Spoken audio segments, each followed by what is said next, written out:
Hey, I'm hellorodney. Thanks for clicking on my video. It's 5:39 a.m. Just get out of bed. Do your own research. I'm not your mother. Now, Perry Urban is a guy I've known for a long time here on YouTube. And it's interesting how people look at what money is. And Perry believes that money isn't real. He put a comment on my video. It says Google, and then in quotation, world debt comparison. And that's interesting to go over there and look at that. If you want to look at that, Google world debt comparison, and you will see that money isn't real. Google world debt comparison, and you will see that money isn't real. Okay, you know, all through time, well, I shouldn't say all through time, but probably all through time, probably since the time of the first people, money has been a part of our way of doing things. It's like, I remember when I was a kid, we used to play marbles, and we used to play for keeps. So if you're playing marbles and you won, you kept the marbles. So some kids had a bunch of marbles, some kids didn't have very many, because we were playing for keeps, you know. So that, in a way, is money, because you can trade it. It's something you can trade. Now, I'll show you these. These right here are necklaces, are beads. They're very interesting beads. These are from Africa, I think. These are from Tibet, and these are from China. Now, they're all bone. Okay. Now, when people would look at stuff like this, decoration has always been a part of human life, I guess, or since way back. And people would look at this and they would say, "Oh yeah, I want that, you know, because I look good in this, you know, or whatever." But then they started to realize they had this, and they said, "Well, how did you make that?" You know, like, you know, it was like magic, you know, to have. Where did you get this? You know, because people would walk around the world, around their environment, and they would never see anything like this. They would go, "Wow, you know, I want that." Okay, what do you have to trade? We have this to trade. You know, so maybe they traded. This is bone. Maybe the people that they were trading with, they had seashells. So they would trade bones for seashells. And then this is just regular bone. This is bone, and this is probably processed fairly easily. It's painted with wax and then dyed, I believe. Now these right here, you can't see them, but these are little skulls. Each individually made is a little skull, hand-carved little skull in bone. So that's a completely different type of thing. But, you know, you could still do something like this, I suppose, with relatively, you know, unsophisticated tools, perhaps. And then you have these are bone, and these are super duper industrialized processing of bone to make it smooth and all uniform like that. So that's different types of the same material. Now, when the traders from Europe went to Africa, they took with them beads from Venice. Venetian beads from Murano. And when they got to Africa and they showed the Africans these beads, because in their world, handmade things was what they had. And in the European world, handmade things is what they had. But the Europeans had figured out how to do things with glass that the Africans had no way of looking at. They didn't even have glass. Or if they did, I don't even think they had glass. So when someone in a primitive society sees something, a glass bead, they look at it and it's like you and I looking at the Hubble telescope. You know, it's like, wow, the Hubble telescope, wow, I want one, you know. So if there's some society that manufactures Hubble telescopes, then we're willing to give our beads for a Hubble telescope. We're willing to trade. Just like the Africans were willing to trade gold for glass beads because they had plenty of gold. They lived there. The gold was there. It was no big deal to them. It was easy to make stuff out of, so they did it. They found it.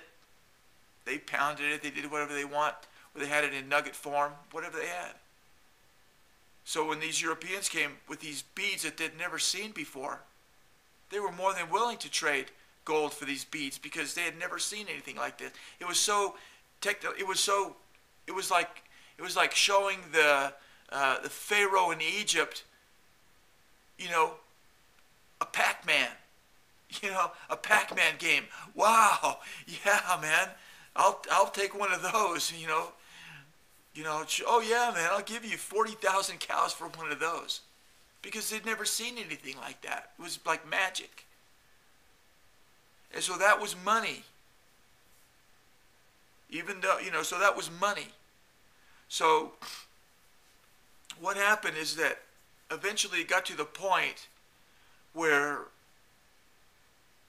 people didn't want to trade beads for work, because, you know, after a while, you know, you're working, you know, 8 or 10 hours a day, you know, you got piles of beads, you know, you got to go now, you got to go trade your beads for something else, for food, you know, it gets to be a hassle. People didn't want to do that.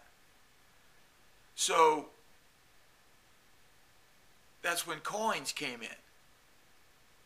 Do your own research.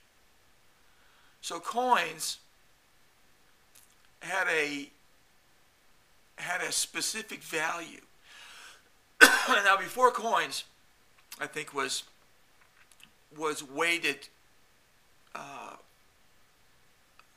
gold by weight, and they used a carat scale. I think it was. Do your own research.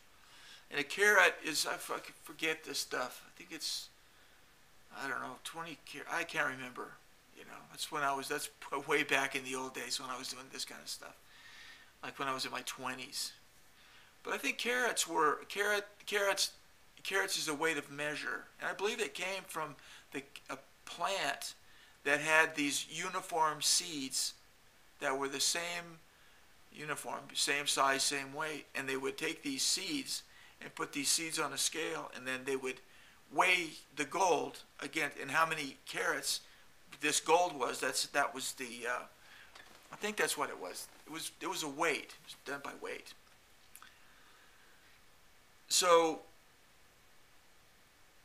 because it was difficult to trade camels and trade bees and trade chickens and fish and all kinds of stuff, people said, okay, let's do something else. Let's figure out something else. So they started trading gold and silver. It was now the reason they could also trade things like copper. They used to be the Europeans would come and trade these big giant bracelets. They were like bracelets. They were made out of iron. Iron? I think they were iron. People had never seen that. But they could, you know, or it must have been iron. But they could take them and then make things out of them and stuff like that. So people started to try to get something that a little bit more, something that you can put in your pocket. You want to be carrying around a bunch of, you have to have a donkey to carry all this stuff, So they came up with an idea of other things being of value. And so gold and silver was plentiful enough, but still rare enough to where, it had some sort of a meaning. Like the Indians in North America, these particular places, they would use wampum, which I believe were some sort of a seashell that would roll. I think it would wash up on the beach, and they had particular definitions about which one was more valuable or something. I don't know. You have to do your own research. But people come up with all of these concepts about how to trade something. Like, what is one of these? What is one of these things worth? Well, depends on who wants it. Depends if anybody's ever seen it. If this is something no one's ever seen before, then you can trade something for this, because this is something. But if there's 50 million of these and everybody's got piles of them in their house, they're not worth very much, because there's no rarity there. So people started to think about, well, they thought about whatever they thought about, but they decided to start using gold and silver in coin form and use it by weight to start meaning something, and they could carry it in their pocket, so they didn't have to carry like a knapsack full of freaking wampum or whatever, And so people started trading that, and then that even got to be too heavy, so people started saying that, well, we'll give you a piece of paper and it'll be backed up with this silver or gold, and so if you want to take your piece of paper, you can take it to this bank and they'll give you silver for it. That stopped in, I think, Nixon, I think, took us off the gold standard. But the gold standard is an interesting thing too, because if you have a limited supply of something, say you have a limited supply of gold, and gold's worth at that time $35 an ounce. Now it's worth like $1,800, which means it's still the same gold. What it means is that your dollar's not worth anything. Okay. Now it's not like equating $35 then with $1,800 now, because there's all kinds of other things involved, I suppose. But people, then when they had currency that was backed up with gold, then there's a finite amount of gold, so there's a finite amount of currency. So what happens in a deal like that is that people say there's $1 million, okay, and there's 1,000 people on YouTube. So when each person starts off with $1,000, after a while, there's going to be a few people that have $15,000, $20,000, and a few people that have $30 and $40, because the people are going to figure out how to trade something to get something. So they're going to go out and they're going to find some beads that they paid, $5 for, and they're gonna say, oh, I've got these beads, $50. So they're gonna have a few people start paying $50 for these beads, and then all of a sudden, this one particular individual has $15,000, $20,000, and all these other people have a bunch of beads, and then the person that has the beads says, okay, I want to get some food, and you go to the store, and you say, well, I got these beads, and the people in the store says, our currency is US dollars, not beads. And then it dawns on them, huh, so that's what it's about. I was going to end the video right there. I even reached up like that to end the video. But money is an odd thing,